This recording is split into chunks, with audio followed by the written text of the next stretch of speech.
សួស្តីបងប្អូនទាំងអស់គ្នាថ្ងៃនេះយើងនឹងរៀនមេរៀនមួយទាក់ទងទៅនឹង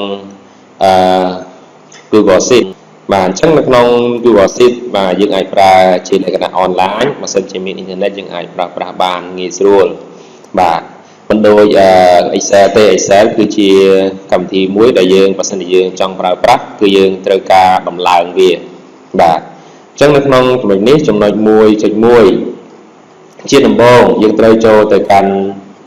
Drive បាទយើងត្រូវវាយពាក្យថា drive.google.com បន្ទាប់មកនៅពេលដែលយើងចូលទៅក្នុង website របស់ Google Drive ហើយអញ្ចឹងយើងត្រូវចុចទៅលើពាក្យ New បាទហើយយើងជ្រើសរើសពាក្យ Google Sheet អញ្ចឹងលោកគ្រូអត់បង្ហាញច្រើនទាក់ទងនឹងការចូលទៅកាន់ Google Drive ទេបាទព្រោះមេរៀនមុនយើងបានរៀនរួចមកហើយបាទតើធ្វើដូចម្តេចដើម្បីចូលទៅកាន់ Google Drive បានចឹងត្រង់ចំណុចបន្តទៀតគឺ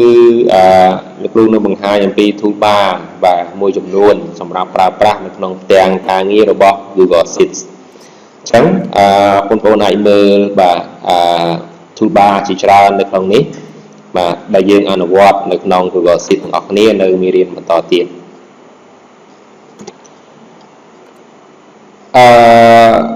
ត្រង់ចំណុច 1.3 នេះលោកគ្រូនឹងបង្ហាញអំពីផ្ទាំងការងារដែលជា Google Sheet បាទស្តៀងទៅនឹងកម្មវិធី Excel បាទដែលជារបស់ក្រុមហ៊ុន Microsoft បាទអញ្ចឹងបើសិនជាយើងមើលទៅយើងឃើញមានខាងលើ Untitled Spreadsheet គឺយើងអាចដាក់ចំណងជើងឯកសាររបស់យើងដាក់ចំណងជើង file របស់យើងបានបាទហើយយើងមាន menu យើងមាន toolbar មាន close បើសិនជាយើងចុចតាមនេះទៅផ្ទាំងការងាររបស់យើងនឹងត្រូវបានបិទ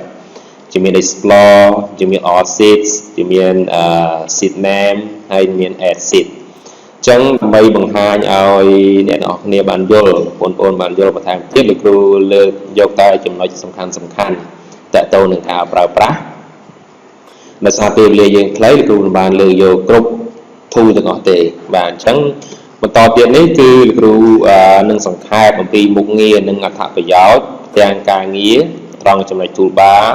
ចំណុច menu ចំណុច sheet name និងចំណុចផ្សេងទៀតនៅក្នុង Google Sheets អញ្ចឹងទី1គឺត្រង់ចំណុចdocument title ណាអញ្ចឹង document title យើងអាចបង្កើត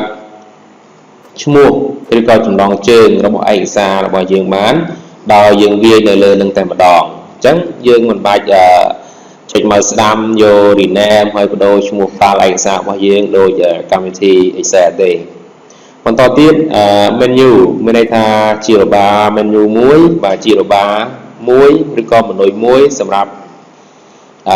ឲ្យយើងចូលទៅកំណត់ការប្រើប្រាស់ផ្សេងណាវាមានសារៈសំខាន់ណាស់នៅក្នុងការចូលទៅកំណត់មុខងារនិងការរចនាផ្សេងខណៈដែលយើងកំពុងបង្កើតឯកសារចំណុចមួយទៀតគឺចំណុច toolbar គឺជាចំណុចកំណត់ option ជាច្រើនដើម្បីបង្កើតឯកសាររបស់យើងអញ្ចឹងយើងនឹងបានអនុវត្តជាមួយគ្នាអញ្ចឹងបងប្អូននឹងបានយល់ add sheet មានន័យថាសម្រាប់បង្កើតទាំង sheet បន្ថែមទៀតច្រើនដែលបងប្អូនចង់បង្កើត